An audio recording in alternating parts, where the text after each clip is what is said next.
Bismillahirrahmanirrahim. Assalamualaikum warahmatullahi wabarakatuh. Alhamdulillahilladzi bi ni'matihi tatimmus sholihat. Wassalatu wassalamu ala sayyidi sadat wa ala alihi wa ahli baitihi ahlil fadhili wal karamat. Subhanaka la ilma lana illa ma 'allamtana innaka antal alimul hakim. Raditu billahi rabba wa bil islami dina wa bi Muhammadin nabiyya wa rasula. Rabbi zidni ilma warzuqni fahma, amin. Qala Allah Ta'ala fi kitabihil karim wa huwa asdaqul qailin. A'udzu billahi minasyaitonir rajim. Bismillahirrahmanirrahim.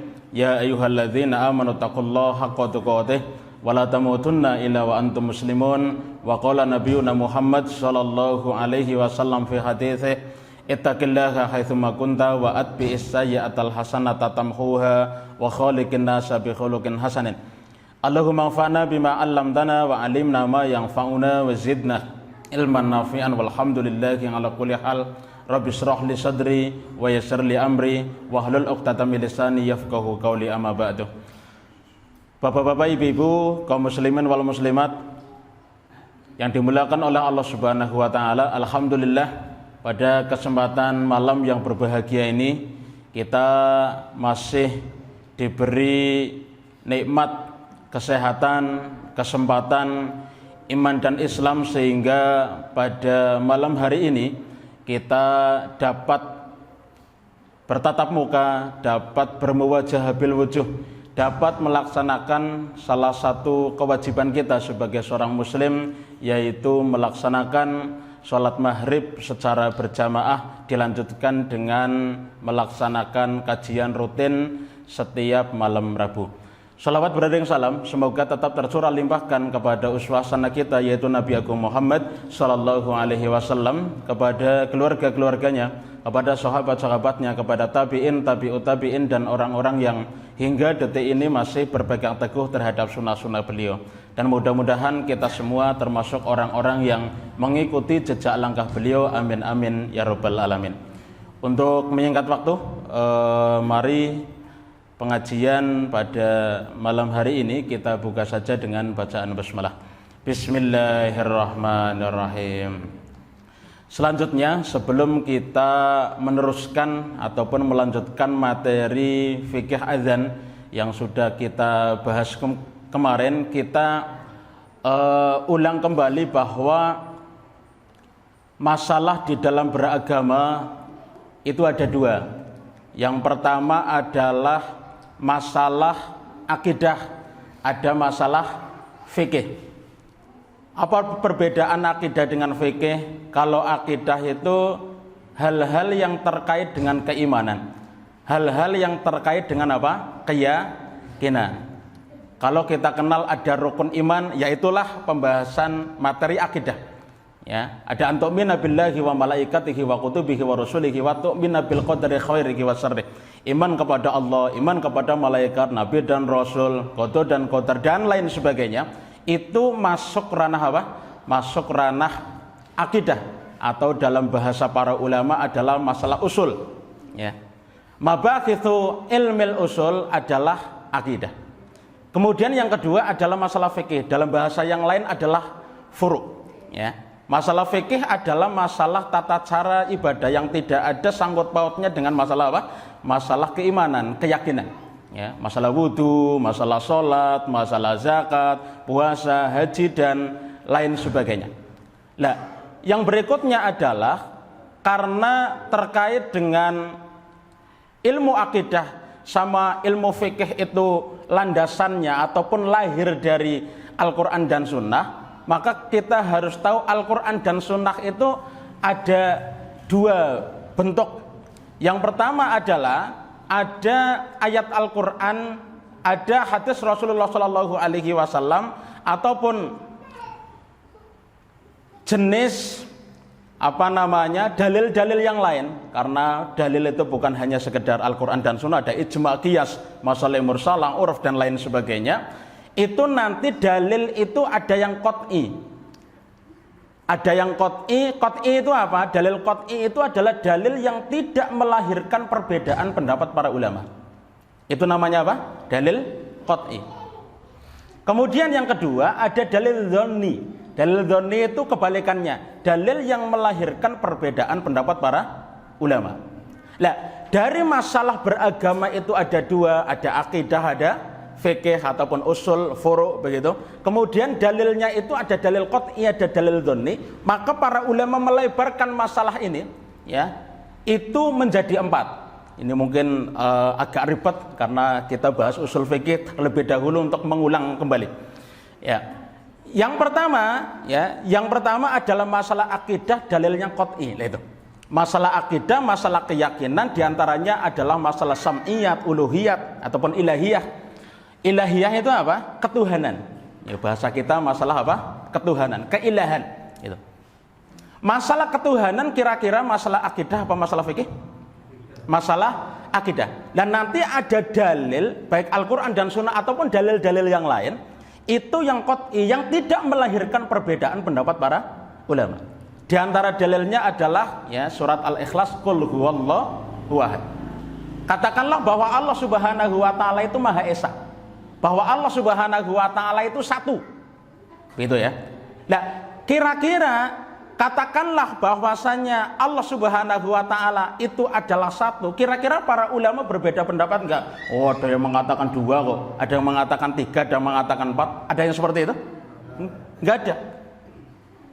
Inilah yang disebut dengan akidah tapi qat'i. Akidah menggunakan dalil qat'i. Masalah akidah, masalah keyakinan, tapi para ulama tidak ada yang berbeda pendapat, ya. Kalau para ulama tidak ada yang berbeda pendapat, artinya dalil yang digunakan itu sudah qat'i, tidak ada perbedaan pendapat gitu. Nah, contohnya adalah masalah apa? Ketuhanan, bahwa Allah Subhanahu wa taala itu satu. Nah, dalam masalah ini kita itu tidak boleh berbeda. Orang Islam semuanya itu harus sepakat bahwa Allah Subhanahu wa taala itu esa.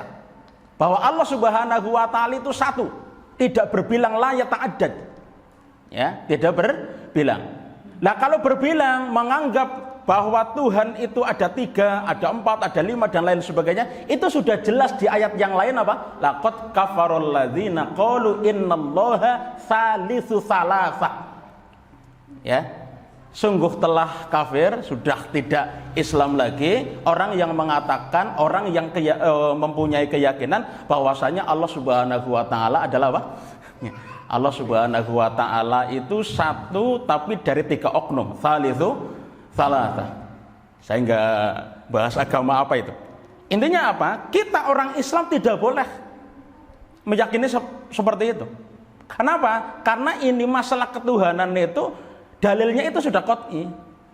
Karena para ulama tidak ada yang berbeda pendapat, maka kita pun ya harus meyakini bahwa Allah Subhanahu wa taala itu satu. Kalau kita kepengen dianggap masih beragama Islam dan entitasnya disebut agama ataupun bahasa yang lain adalah millah ataupun din. Orang yang meyakini bahwa Allah Subhanahu wa taala esa itu berarti ya orang yang beragama Islam, Muslim, begitu ya. Tapi kalau yang beranggapan bahwa Allah Subhanahu wa taala tidak esa, diantaranya adalah 3 gitu ya, itu berarti sudah tidak Muslim lagi, tapi kafir, sudah non Muslim. Ini perkara masalah agama. Tapi kadang ada yang salah paham bahwa masalah akidah itu sama kayak masalah fikih gitu. Kalau masalah fikih itu ada yang qunut subuh, ada yang enggak, ada yang basmalahnya dijarkan, ada yang enggak. Mau sujud itu ada yang lututnya terlebih dahulu, ada yang telapak tangannya terlebih dahulu boleh. Oh, masalah agama juga seperti itu, masalah akidah juga seperti itu. Ya enggak. Ya. Inilah muncul aliran-aliran yang aneh-aneh. Yaitu aliran apa? Aliran liberal. JIL. Apa artinya? Singkatannya itu apa? JIL. Jaringan Islam Liberal. Itu menganggap apa? Perbedaan masalah agama itu, perbedaan agama, ada agama Islam, ada agama yang lain-lainnya, itu disamakan kayak perbedaan pendapat masalah apa? Mau sujud itu tangannya terlebih dahulu, apa lututnya terlebih dahulu? Qunut subuh apa enggak? Basmalah dijarkan atau disirkan? Ya beda lah. Masalah akidah jangan dibawa-bawa ke masalah apa? fikih. Begitu juga nanti sebaliknya masalah fikih jangan dibawa-bawa masalah akidah yang kita tidak boleh beda. Itu prinsip, gitu ya, prinsip. Oke, kalau JIL, ya, Jaringan Islam Liberal, mungkin mukadimahnya agak panjang, nggak apa-apa ya. Ya. Jaringan Islam Liberal itu mencetuskan satu istilah, apa itu? Ide pluralisme agama. Ide pluralisme agama itu apa? Menganggap semua agama itu benar. Menganggap semua agama itu berhak mendapatkan surganya masing-masing. Hanya beda jalan, itu. Anggapan mereka itu seperti itu. Islam yaitu apa namanya lewat sini, gitu ya. Ya. Yang bukan Islam ada yang lewat sini, ada yang lewat sini, lewat sana. Yang penting itu menuju ke titik yang sama. Versi mereka itu seperti itu. Menganggap semua agama benar, menganggap semua agama itu berhak mendapatkan surganya masing-masing. Nah, kalau ada orang yang punya pemikiran seperti ini menganggap semua agama benar, ya, maka ini sudah masalah akidah yang dalilnya qot'i. Kita nggak boleh beda ya sebagai orang Islam. Kalau sebagai non muslim beda urusan itu. Tapi kita sebagai orang Islam kita nggak boleh beda dalam perkara-perkara yang ini. Oke ya. Karena kalau yang apa namanya yang mengakui bahwasanya Allah Subhanahu wa taala itu esa, itu disebut muslim, beragama Islam. Kalau enggak berarti sudah agamanya yang lain walaupun KTP-nya masih Islam. Ya, walaupun KTP-nya masih Islam. Begitu juga masalah apa? Masalah din. Orang Islam itu harus berkeyakinan bahwa agama Islam itu adalah agama yang paling benar. Sekali lagi kita lagi membahas di internal umat Islam, kita nggak bahas lain agama. Ini masalah apa? Masalah ilmiah gitu. Bukan masalah yang lain gitu. Bagi kita orang Islam, ya bagi kita orang Islam itu adalah Islam agama yang paling benar, agama yang paling diridhoi di sisi Allah Subhanahu wa taala. Inna dina indallahil Islam, dan ini para ulama sudah sepakat. Para ulama sudah sepakat. Agama yang diridhoi oleh Allah Subhanahu wa taala melalui ayat ini adalah apa? Ya yang paling diridhoi oleh Allah Subhanahu wa taala agamanya yaitu Islam. Enggak ada yang lain. Itu namanya masalah akidah, dalilnya qot'i. Kita nggak boleh beda. Umat Islam kita nggak boleh beda. Walaupun ada yaitu ada aliran liberal itu, ya jamaah Islam liberal nggak boleh ikut-ikutan lah urusan seperti ini. Ya nggak boleh apa? Ikut-ikutan. Oke. Kemudian yang berikutnya ada masalah akidah tapi dalilnya dzanni. Ya. Kita boleh berbeda nggak dalam hal ini? Para ulama menjelaskan kita juga masalah akidah dalilnya dzanni. Dalilnya apa namanya menyebabkan para ulama berbeda pendapat, tapi nanti ya apa namanya entitasnya itu bukan agama. Saya menggunakan bahasa-bahasa itulah ya nggak apa-apa. Entitasnya itu bukan disebut dengan agama. Karena ini masalah akidah bukan dalilnya qot'i, tapi masalah akidah apa? Dalilnya dzanni, ya.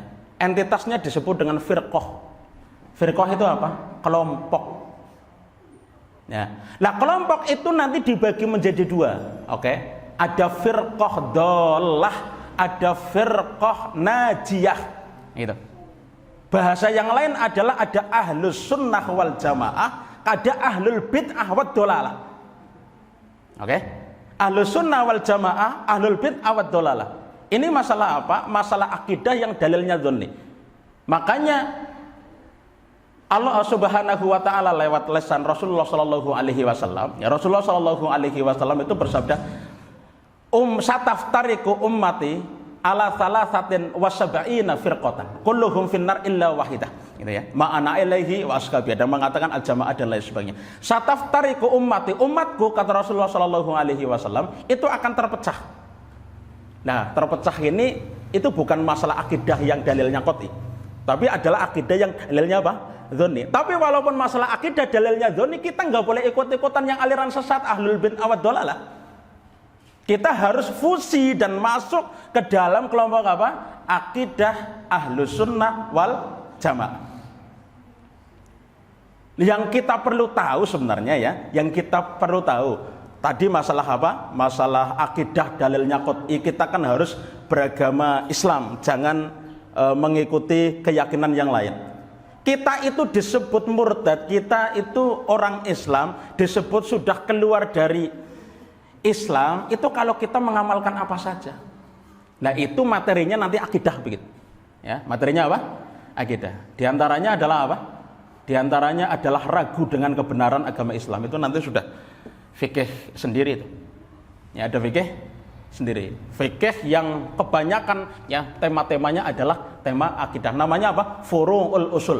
Ini agak ribet istilah seperti ini.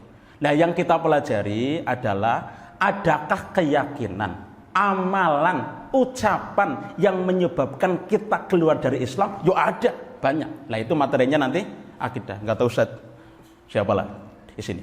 Nah, kemudian yang kedua adalah kalau kita tetap kepengen menjadi golongan terbesar, ya, yaitu golongan ahlus sunnah wal jamaah, bukan ahlul bid'ah wad dhalalah, maka kita harus tahu perbedaan prinsip, gitu ya. Perbedaan akidah antara ahlus sunnah wal jamaah dengan ahlul bid'ah wad dhalalah itu apa? Misalnya apa? Ahlus sunnah wal jamaah itu menyikapi pelaku dosa besar. Ya, pelaku dosa besar diantaranya adalah menyikapi pelaku zina, gitu ya. Kemudian orang yang mencuri dan lain sebagainya lah. Dosa besar. Nanti ada pendetalannya selain syirik, selain yang lain gitu. Nah, syirik juga nanti dibagi-bagi, ada syirik besar, ada syirik kecil dan lain sebagainya. Tapi kita fokusnya yang orang Islam mencuri gitu ya. Kemudian orang Islam zina, orang Islam minum minuman keras. Ya, minum khamar. Itu kan pelaku dosa besar. Nah, ahlus sunnah wal jamaah itu mempunyai keyakinan yang ini membedakan dengan ahlul bid'ah wa dhalalah. Ahlus sunnah wal jamaah itu mempunyai keyakinan bahwa orang Islam yang berzina, orang Islam yang minum minuman keras, orang Islam yang mencuri sampai nisab gitu ya, dan lain sebagainya, itu masih muslim. Ini ternyata adalah akidahnya akidah ahlus sunnah wal jamaah. Ya. Orang Islam ataupun akidah ahlus sunnah wal jamaah itu tidak mempunyai keyakinan, tidak mempunyai prinsip gampang mengkafirkan orang lain, enggak ada. Makanya Imam ahlus sunnah wal jamaah, Imam Abu Ja'far at-Tahawi di dalam kitab Akidah Tahawiyah, beliau menyebutkan la nukaffiru ahadan min ahlil qiblati bidzanbin irtaqabahu man lam yastahillah. Apa artinya? Apa? La nukaffiru ahadan, kita sebagai ahlus sunnah wal jamaah tidak mempunyai prinsip mengkafirkan orang Islam yang masih menghadap kiblat yang sama dan lain sebagainya. La nukaffiru ahadan min ahli bidzanbin, gara-gara melaksanakan suatu dosa, diantaranya adalah apa? Dosa besar, itu juga tidak dikafirkan, tidak gampang langsung dikafirkan. Ya. Malam yastahillah, selama dia tidak menganggapnya halal. Kalau ada indikasi dia menganggapnya halal atau terang-terangan ngomong, oh sebenarnya sholat 5 waktu itu nggak wajib, enggak gitu. Kok terang-terangan bilang ini enggak, ini bukan prinsip, ini bukan apa, ini enggak wajib, enggak apa. Kalau terang-terangan bilang seperti itu, kemudian tidak ada unsur-unsur yang lain, maka ini sudah melenceng gitu ya, sudah melenceng dari aturan akidah ahlus sunnah wal jamaah. Lah kalau ahlul bid'ah wa dhalalah itu menyikapi pelaku dosa besar itu apa? Menyikapi pelaku dosa besar itu kafir. Makanya jangan sampai gampang mengkafirkan orang lain. Karena ahlus sunnah wal jamaah itu tidak gampang mengkafirkan orang lain. Ya, kelompok lain dan lain sebagainya. Karena ya tadi bunyinya la nukaffiru ahadan min ahlil qiblati bidzanbin irtaqabahu man lam yastahillah. Nah, bagaimana kalau akidah ahlus sunnah wal jamaah? Akidah ahlus sunnah wal jamaah ya meyakini bahwa masih muslim tapi fasik. Muslim pelaku maksiat. Artinya orang Islam yang mabok-mabokan, begitu ya. Orang Islam yang mabok-mabokan, begitu. Kemudian kalau meninggal dunia disolati apa enggak? Ya solati, karena masih dianggap muslim. Walaupun sekali lagi pelaku maksiat, pelaku dosa besar, masih muslim. Orang yang bunuh diri, hendak misalnya itu kan dosa besar itu. Kemudian meninggal dunia, ya solati apa enggak? Ya solati, masih muslim. Itu adalah akidah ahlus sunnah wal jamaah, prinsip itu. Ya. Akan tetapi kalau akidah di luar ahlus sunnah wal jamaah, diantaranya adalah khawarij. Apa Khawarij? Ya Khawarij ya. Ya, Khawarij.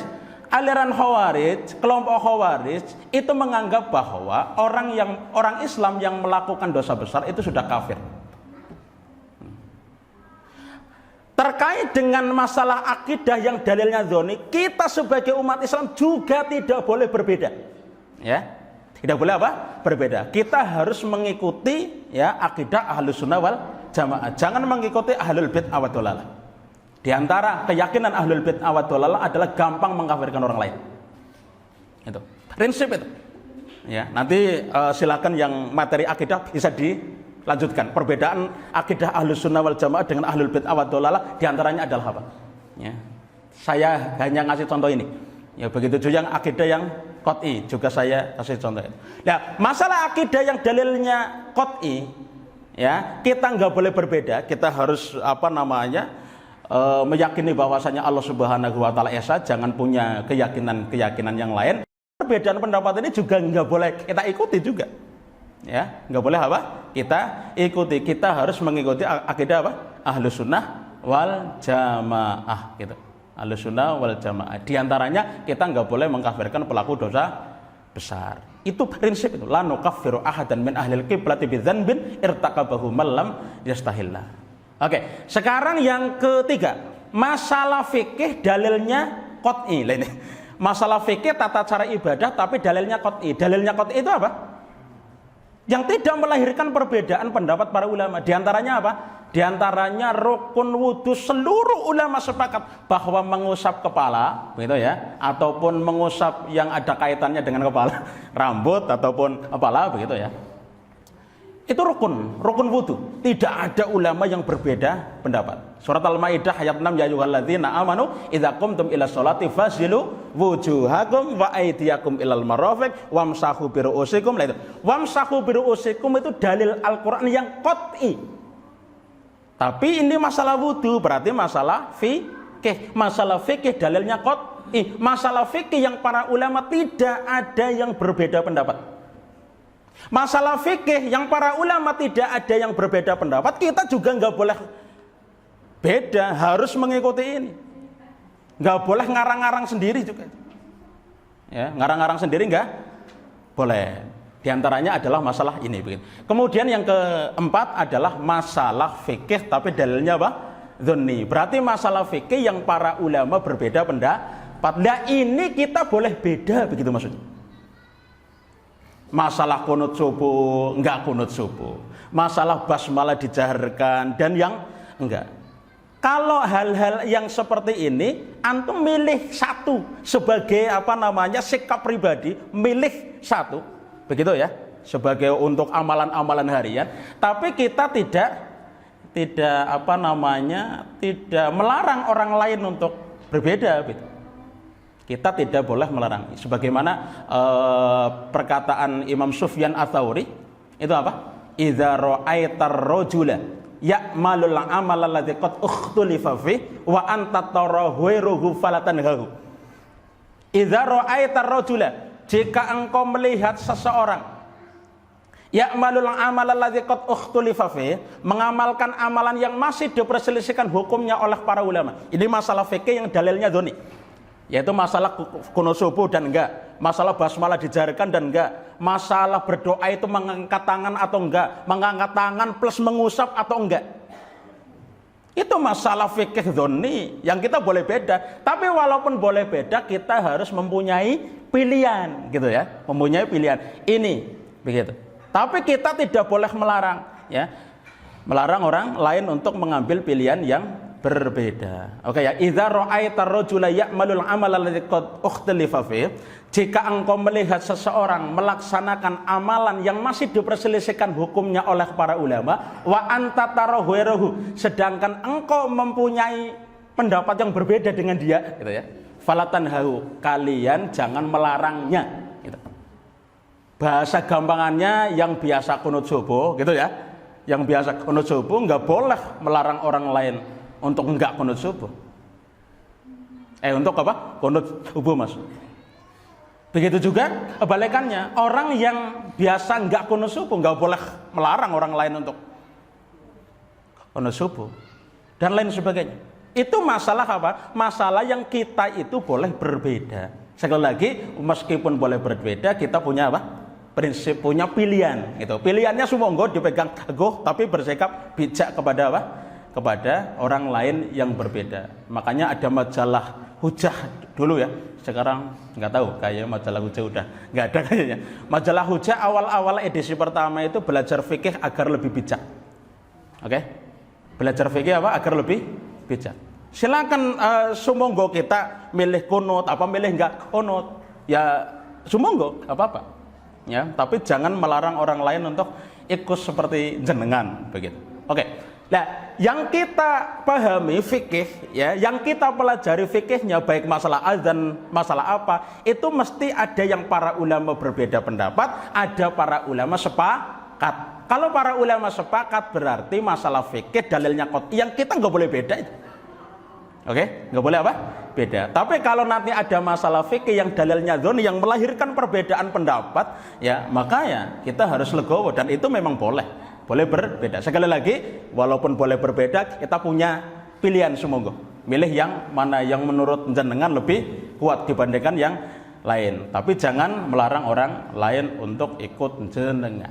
Sebagaimana misalnya saya di rumah saya kunut subuh. Saya ngajar di sini yang nggak biasa nggak biasa kunut subuh. Saya nggak boleh merintahkan harus ikut saya, harus ikut saya. Ya nggak bisa itu. Tidak boleh seperti itu. Ya karena ini ranah yang memang kita boleh berbeda. Yang tidak boleh berbeda itu apa? Masalah akidah qat'i. Kita harus ya mempunyai keyakinan Islam. Yang tidak boleh berbeda masalah akidah yang dzonni, kita harus masuk semuanya ke ahlus sunnah wal jamaah. Jangan sampai ke aliran sesat. Jangan sampai ke ahlul bid'ah wad dhalalah. Masalah fikih yang dalilnya qat'i kita juga nggak boleh beda. Oke ya, nggak boleh beda. Rukun wudhu seluruh ulama sepakat ada mengusap kepala. Kok ada yang beda misalnya? Oh itu error berarti. Para ulama nggak beda kok mau bikin sendiri, ya nggak bisa itu. Dan nanti ada masalah fikih yang dalilnya apa? Dzonni yang itu kita boleh beda. Sekali lagi, walaupun boleh beda, antum berhak milih yang mana. Oke ya, berhak milih yang mana yang kalian anggap lebih kuat. Oke. Bapak-bapak, ibu-ibu yang dimuliakan oleh Allah Subhanahu wa taala, mukadimah agak lama, enggak apa-apa ya. Mengulang lagi. Oke, kita sekarang lanjutkan masalah adzan. Pertemuan yang lalu kita sudah membahas definisi adzan, kemudian sejarah, dalil, kemudian fadilah ya, keutamaan adzan, kemudian hukum adzan dengan segala pernak-perniknya kemarin. Yang berikutnya adalah praktek adzan. Praktek adzan ini nanti yang kita bahas ada syarat sah adzan, kemudian sunnah-sunnah adzan, lafadz adzan itu seperti apa, ada perbedaan pendapat apa enggak, kemudian nanti ada adzan dalam kondisi-kondisi khusus. Apakah ada adzan dalam kondisi-kondisi khusus? Misalnya hujan gede banget. Apakah ada lafadz-lafadz yang khusus? Ya, para ulama menjelaskan nanti ada di antaranya adalah shollu fi buyutikum, shollu fi rihal dan lain sebagainya. Nanti kita bahas di masalah praktek. Oke, di awal kita membahas tentang apa? Tentang syarat sah. Nanti ada syarat sah muadzin, ada syarat sah lafadz azannya. Ya. Syarat sah muadzin berarti orang yang melaksanakan azan. Kemudian syarat sah lafadznya yaitu azannya. Harus dibedakan. Yang pertama adalah syarat sah muadzin, yang pertama adalah muslim. Para ulama sampun sepakat ajma al fuqaha'u, ya. Para ulama ahli fikih ini sudah sepakat bahwa apa? Bahwa orang yang azan itu bisa disebut sah azannya itu kalau dikumandangkan oleh orang muslim, harus itu. Ya, harus. Ini para ulama sudah sepakat. Kalau masalah fikih para ulama sudah sepakat, namanya masalah fikih dalilnya qat'i gitu. Kita nggak boleh berbeda begitu. Nggak boleh berbeda. Yang berikutnya adalah akil. Apa akil? Berakal. Berakal lawan katanya apa? Lawan katanya ya tidak berakal. Tidak berakal itu bisa majnun. Apa majnun? Gila. Kemudian yang berikutnya adalah muhma alaih. Apa? Muhma alaih. Pingsan, sadar setengah enggak. Dikatakan ngelindur ya mbuh lah ya. Kemudian apa? Tidur juga biasa saja, ngelindur azan misalnya itu. Nggak bisa ngelindur azan, nggak bisa itu walaupun sudah waktunya itu. Harus diulangi azannya. Oke. Yang berikutnya adalah apa? Apalagi orang yang mabok, muskir. Gitu ya. Orang yang mabok ya misalnya agak semangat berislamnya walaupun maboknya tetap lanjut ya. Ya memang di zaman Rasulullah Shallallahu Alaihi Wasallam juga ada nama yang namanya Nuaiman kan, ya senang sama Rasulullah tapi ini mabok-mabokan baik gitu ya udah nanti itu nggak usah dibahas itu. Ya. Kok azan habis itu? Ya habis mabok apa? Ya maksudnya habis minuman keras masih nggak sadar azan, diulangi itu azannya. Insya Allah di sini tidak ada yang orang gila yang azan ya. Di tempat saya itu ada. Tempat saya pinter, bahasa Arabnya pinter, bahasa Inggrisnya juga pinter itu. Santri malah kayak kalah itu. Tapi ya itu deng ser itu kadang sadar, ifaqoh itu bahasanya. Tapi kadang gila, maksudnya kadang waras, kadang sembuh, kadang waras itu. Kalau lagi sembuh, wow, ceramah bisa itu. Innal hamdalillah nahmaduhu wa nasta'inuhu, lagi beres. Ya, 4 menit pertama. Habis itu menit rekodnya kompor gas. Loh betul itu. Nah, ini tahu itu siapa itu. Oke. Nah itu kalau azan misalnya begitu ya, itu nggak sah juga. Kecuali hala ifaqotihi. Kecuali apa? Kecuali orang gila ini pas lagi sadar azan dari lafaz pertama sampai lafaz akhir. Tapi kalau kita ragu lah, kita susah ini ini sadar terus dari awal sampai akhir apa enggak? Sebenarnya bisa ditandai kalau beres Allahu Akbar, habis itu asyhadu alla ilaha illallah, habis hayya 'alas shalah kok misalnya baca yang lain misalnya yang tidak ada korelasinya dengan azan, itu sudah error. Enggak usah diulangi lagi. Harus diulangi lagi. Begitu juga nanti orang gila maksa jadi imam, nanti ada ya, nanti ada. Oke, intinya tidak diperbolehkan. Syarat muadzin adalah muslim, para ulama sudah sepakat. Sekali lagi masalah fikih ya, walaupun masalah fikih kebanyakan ada perbedaan pendapat, tapi ada juga yang tidak ada perbedaan pendapat. Inilah yang disebut dengan masalah furu', dalilnya apa? Qat'i. Ini masalah usul fikih agak susah kadang dipahami, apa ya nggak apa-apa lah. Ini sekali lagi masalah usul fikih, bukan fikih. Masalah pabrik, bukan produknya. Oke. Akil. Yang ketiga adalah apa? Yang ketiga adalah laki-laki. Kalau biasa untuk memanggil jamaah laki-laki, perempuan itu wajib laki-laki. Yang menjadi perbedaan pendapat adalah untuk memanggil perempuan saja. Misalnya ada asrama yang khusus perempuan, di situ ada musolanya. Itu nanti para ulama berbeda pendapat. Tapi mayoritas ulama mengatakan walaupun di asrama putri tidak ada azan untuk putri, langsung saja iqamah. Meskipun iqamah juga sudah tidak pakai mic, nggak usah.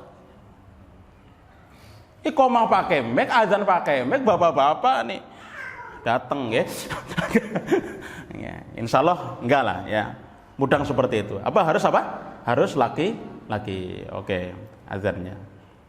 Oke, ini syarat muadzin. Syarat tukang azan itu ada 3. Yang pertama adalah apa? Muslim, ya beragama Islam dengan segala penjelasannya tadi itu. Yang kedua adalah akil, berakal. Yang berikutnya adalah laki-laki. Di sini tidak ada syarat baligh.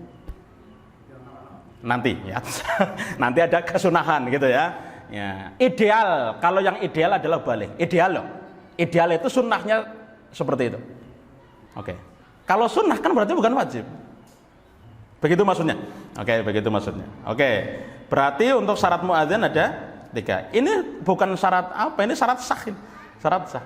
Azan bisa sah itu kalau gitu. Oke, sekarang syarat azannya, syarat sah azannya. Syarat sah azannya adalah yang pertama harus masuk waktu. Kalau azan subuh ya waktu subuh sudah masuk. Azan subuh jam berapa? 4:04. Walaupun kurang setengah menit. Jam 4 lebih 3 menit lebih 30 detik misalnya seperti itu. Itu kan apa? kurang setengah menit. Biasanya orang itu kadang ada yang menggampangkan di tempat ayat itu. Loh, kurang setengah menit mongko ben lober mongko wis mlebu gitu. Sudah masuk. Begitu juga apa? Begitu juga kalau khutbah Jumat, saya biasa itu begitu. Jadwal khutbah Jumat, ayo kata. Saya bilang ini belum ini. Kurang setengah menit. Begitu munggah assalamualaikum mongko. Bukan masalah seperti itu. Ini syarat khutbah itu harus sudah masuk waktu zuhur. Jangan main-main urusan begitu ya, itulah kalau apa namanya, kalau mau keras-kerasan seperti itu nggak boleh itu. Walaupun apa, sekali lagi kurang setengah menit. Lah bagaimana kalau sudah kejadian setengah menit sudah mulai adzan? Ya setengah menit ya mungkin sudah sampai asyhadu alla ilaha illallah mungkin. Walaupun belum asyhadu anna Muhammadar Rasulullah. Tapi begitu masuk asyhadu anna Muhammadar Rasulullah, masuk atau subuh. Atau masuk waktu zuhur, asar, maghrib, isya. Nah bagaimana itu sah enggak? Para ulama menjelaskan yajibul i'adah, harus diulangi dari awal. Jadi jangan main-main ini urusan ini. Lebih baik sudah masuk 5 menit daripada kurang setengah menit. Begitu aja. Ya, karena kalau sudah masuk 10 menit apa 5 menit begitu ya, belum ada yang adzan itu sah itu. Tapi kalau kurang setengah menit itu ada lafaz-lafaz yang memang belum masuk waktu sholat. Kalau belum waktu sholat itu diulang dari awal. Namanya saja batal. Batal itu harus diulang dari awal. Jangan dianggap bahwa kalau batal berarti ya yang batal itu yang mana gitu, yang nggak sah yang mana. Yang nggak sah kalau nggak sah ya nggak sah semuanya. Masalahnya di sana-sana itu ada yang punya pertanyaan yang unik. Ustadz, saya melaksanakan sholat maghrib sudah 2 rakaat saya batal Ustadz, ngentut. Harus wudu lagi ya Ustadz? Ya. Iya harus wudu lagi. Habis itu kalau udah wudu lagi nambah 1 rakaat ya tadi kan udah 2 gitu. Astagfirullahaladzim, kok ada itu orang Banyumas ya? Bilang orang Banyumas saja lah ya. Orang Banyumas punya pemikiran seperti ini, ya Allah. Sudah berapa tahun itu ya, dari dulu saya kalau batal di sholat maghrib sudah rakaat yang kedua, ya saya wudhu lagi, saya nambahin 1. Tadi kan udah 2. Begitu juga ini azan, kalau batal berarti harus diulangi dari yang awal gitu maksudnya. Oke. Saya emosi banget ya. Itu nanti kita lanjutkan di pertemuan-pertemuan yang akan datang. Syarat azan ya itu baru pertama, yaitu masuk waktu. Nanti kita belum baca pendapat-pendapat para ulama, dalil-dalil para ulama dan lain sebagainya. Ini saja ya yang bisa kami sampaikan. Kurang dan lebihnya kami mohon maaf yang sebesar-besarnya. Kita tutup pengajian pada malam hari ini dengan bacaan hamdalah. Alhamdulillahirabbil alamin. Subhanaka Allahumma wa bihamdika asyhadu an la ilaha illa anta astaghfiruka wa atubu ilaik. Assalamualaikum warahmatullahi wabarakatuh.